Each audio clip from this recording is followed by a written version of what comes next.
bonsoir mes chers amis, je suis ravie de vous retrouver pour cette petite guidance intemporelle au choix. 3 choix possibles ici, je vais vous présenter les bijoux qui représentent la carte. Suivez toujours la voie du cœur pour que vous puissiez être amené à la carte qui vous parlera, en tout cas qui aura un message pour vous. Cette guidance intemporelle voyagera dans le temps. Vous pouvez arriver sous cette guidance dans une semaine, dans un mois, dans 6 mois, dans un an. Si vous vous laissez parler la voix du cœur, il y aura un message pour vous. Pour cela, j'ai décidé de prendre l'oracle de la féminité sacrée, car c'est un oracle thérapeutique. Alors, en choisissant une carte, vous décidez ici de prendre votre destin en main grâce à cette femme sauvage qui réside en chacun d'entre nous. Vous savez que nous avons en tout cas le yin et le yang, le côté féminin et masculin sacré. Et là, ça sera ce côté féminin qui vous parlera et qui vous donnera en tout cas ce message thérapeutique vraiment pour vous libérer de tous vos conditionnements, de tous vos carcans et enfin aussi de retrouver une liberté totale. De qui vous êtes, d'être vous-même et d'être pleinement dans votre destinée et dans vos rêves. Alors ici, cet oracle vous permet vraiment de relever l'un des plus grands défis de votre incarnation et avec ces cartes, elles vont vous dévoiler votre potentiel qui jusqu'à présent a été inexploité. Donc laissez-vous vraiment guider par ces cartes et ensemble, nous allons voir qu'est-ce que ressortent pour vous. Donc je vous disais que vous avez 3 choix, guidance intemporelle, il y aura toujours un message pour vous et c'est toujours un message en tout cas pour vous aider thérapeutiquement, pour vous confronter à vous-même, pour prendre conscience. Alors pour chaque carte, je vous expliquerai, ici nous avons avec l'oracle de la féminité sacrée, il y a des ateliers de vie, des pierres, mais je vous expliquerai tout ça car je vais vous les lire pour que vous puissiez vraiment comprendre le message qui doit vous parvenir. Alors pour la carte numéro 1, vous pouvez choisir le talisman avec le symbole Wiccan, le pentacle, avec les ailes d'ange, avec les couleurs des 7 archanges et surtout avec la lapis-lazuli. Pour la numéro 1, le talisman lapis-lazuli avec le pentacle. Pour le choix numéro 2, il y a le bracelet sorcier. Le bracelet sorcier avec des simples perles, mais aussi avec le cœur arc-en-ciel. C'est aussi une pierre précieuse et chaque pierre, en fait, a une vertu. Pour la numéro 3, il y a le collier de labradorite. Alors, choisissez vraiment, laissez parler la voix du cœur. Choix numéro 1, la lapis-lazuli avec le talisman aldenge. Voilà, faites attention à ce que je dis. Les ailes d'ange. La numéro 2, le bracelet sorcier avec la pierre arc-en-ciel. Et la numéro 3, c'est le collier labradorite. Alors, si vous êtes prêts, nous allons partir avec le choix numéro 1. Allez. Choix numéro 1, le talisman lapis-lazuli. Pour ceux et celles qui ont choisi pour cet intemporel, le choix 1, nous avons le frisson des peurs. Tenaillé par la peur, vous vous limitez dans vos actions et vos projets. Alors, si ça ne résonne pas avec vous, c'est que ce n'est pas le moment d'entendre ce message, mais si vous avez fait parler la voix du cœur, je pense que vous comprendrez. Alors, le message de cette carte. Bloqué, piégé ou encore pétrifié, vous êtes assiégé par la peur chaque fois que vous souhaitez découvrir un nouveau chemin, une nouvelle direction, un nouveau défi. Repoussant chaque décision ou encore vivant dans le déni, vous ne savez pas comment dépasser cette étape. Affirmer ses limites, assumer ses envies et prendre de réelles décisions sont les clés pour dépasser les blocages profonds. Votre corps se met rapidement en alerte lorsque vous devez faire preuve de courage pour réaliser votre plein potentiel et cheminer vers vos rêves. Peut-être avez-vous le sentiment que cette marche est insurmontable, que vous ne pourrez pas réussir, Mais sachez que cette étape de la peur est la seule étape qui vous sépare de la réalisation de vos envies les plus folles. Acceptez que la peur soit une réaction normale que toute personne ressent à partir du moment où elle expérimente l'inconnu. Cependant, la peur d'échouer, la peur de ne pas réussir, la peur de perdre ou encore la peur de se tromper sont bien souvent liées à un manque de confiance en soi ou encore à la croyance que l'échec est négatif. Rassurez-vous, peu importe le chemin que vous empruntez, lorsque vous avez un défi à relever, l'univers se charge de le placer sur votre route et peu importe la route empruntée. Alors pourquoi ne déciderez-vous pas de choisir le chemin le plus lumineux, correspondant à vos valeurs, vos envies, pour relever le challenge sous le soleil, sauter à pieds joints dans l'aventure de votre vie, peut-être avec la peur accolée à vos premiers pas, mais en ne perdant pas de vue vos rêves et vos aspirations profondes. Éventuellement, vous pouvez porter, mes chers amis, pour cela, des pierres pour qu'ils puissent vous aider, la pierre de lune.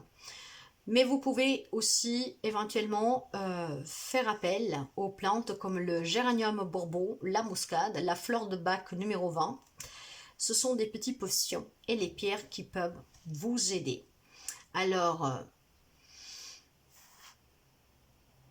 n'hésitez vraiment pas, avec l'aide des petits cailloux, de branches, de créer du ruban, de réaliser un cercle qui est suffisamment grand pour vous accueillir. Ce cercle sacré sera désormais votre roue de médecine, ou plus particulièrement la roue de votre vie. Alors, observez les peurs qui s'éveillent en vous quand vous serez dans ce cercle. Et à présent, vous pourriez vous retourner en direction.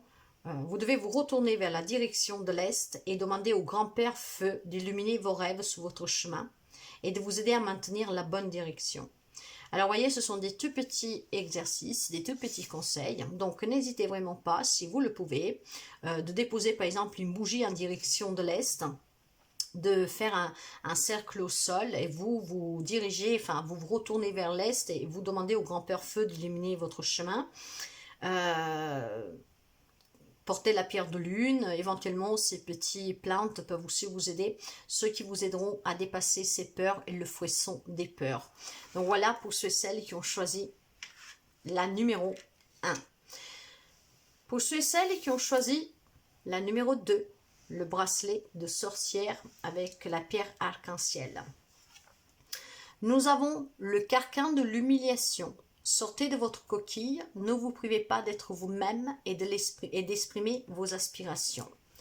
D'accord, c'est quand même des grandes libérations ce soir. Ces cartes parlent vraiment de quelque chose de très profond. Donc là, on vous dit, se libérer des humiliations vécues dans l'enfance ou même dans son quotidien demande de prendre en compte la peur sous-jacente de retrouver sa liberté totale et absolue.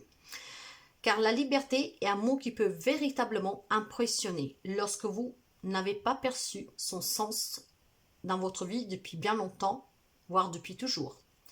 Alternant excès et restrictions, vous pouvez parfois vivre dans les extrêmes et ne pas toujours savoir où se situe la voie du milieu, celle qui vous permettra de trouver la paix en vous, de vous aimer, d'accueillir l'amour des autres sans retenue.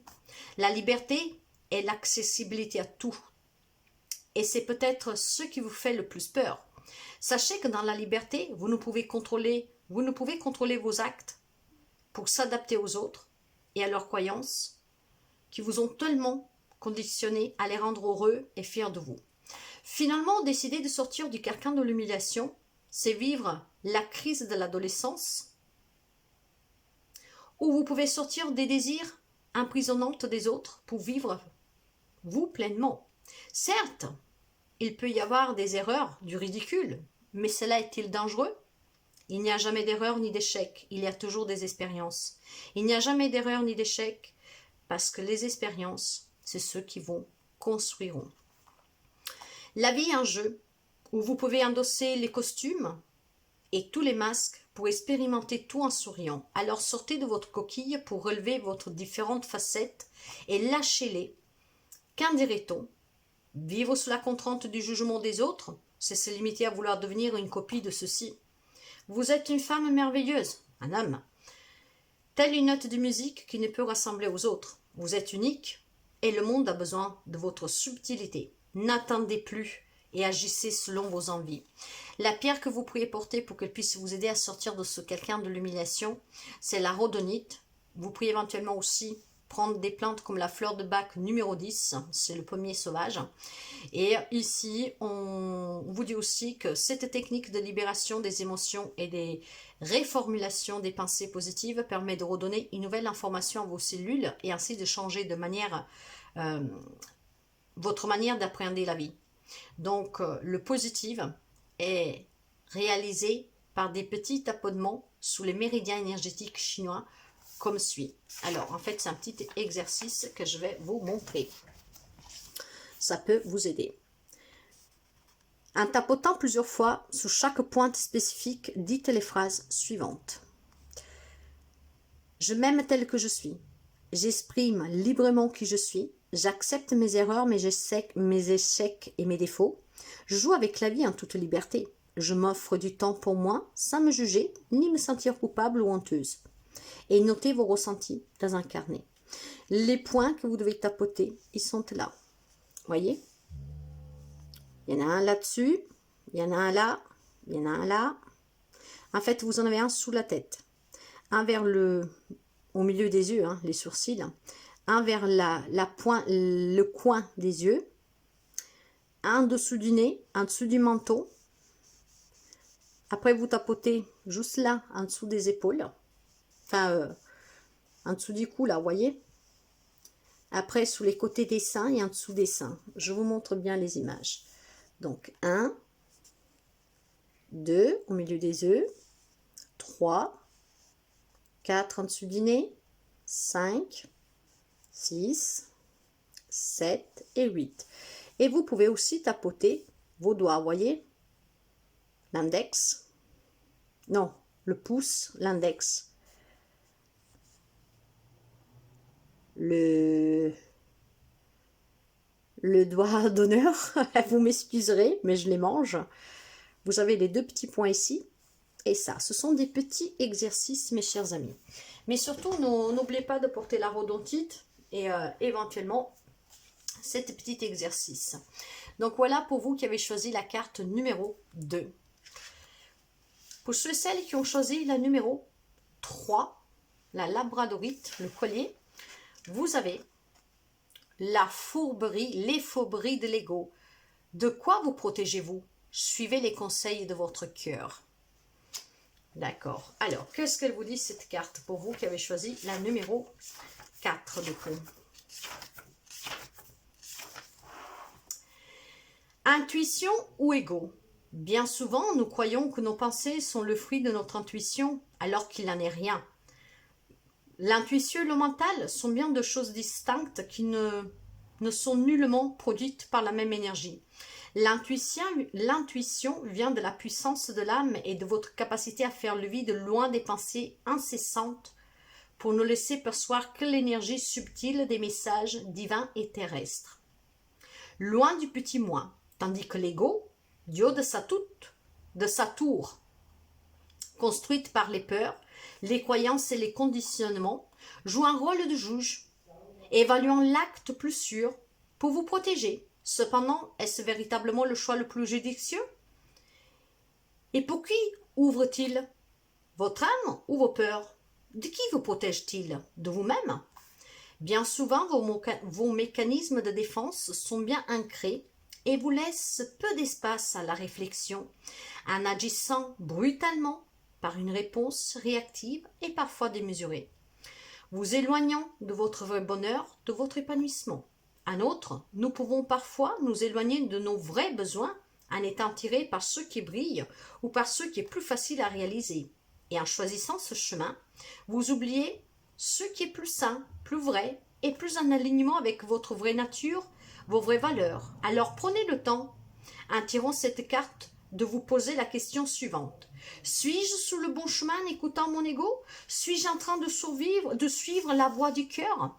Et si vous poursuivez de mieux en mieux les petits jeux fourbes de l'ego, et que vous souhaitez le mettre au service de votre âme, pratiquez le slow life en ouvrant un espace entre l'action et la réaction, entre l'information et votre réponse à celle-ci pour ainsi ressentir les émotions et chercher au fond de vous la meilleure manière d'y répondre avec le cœur.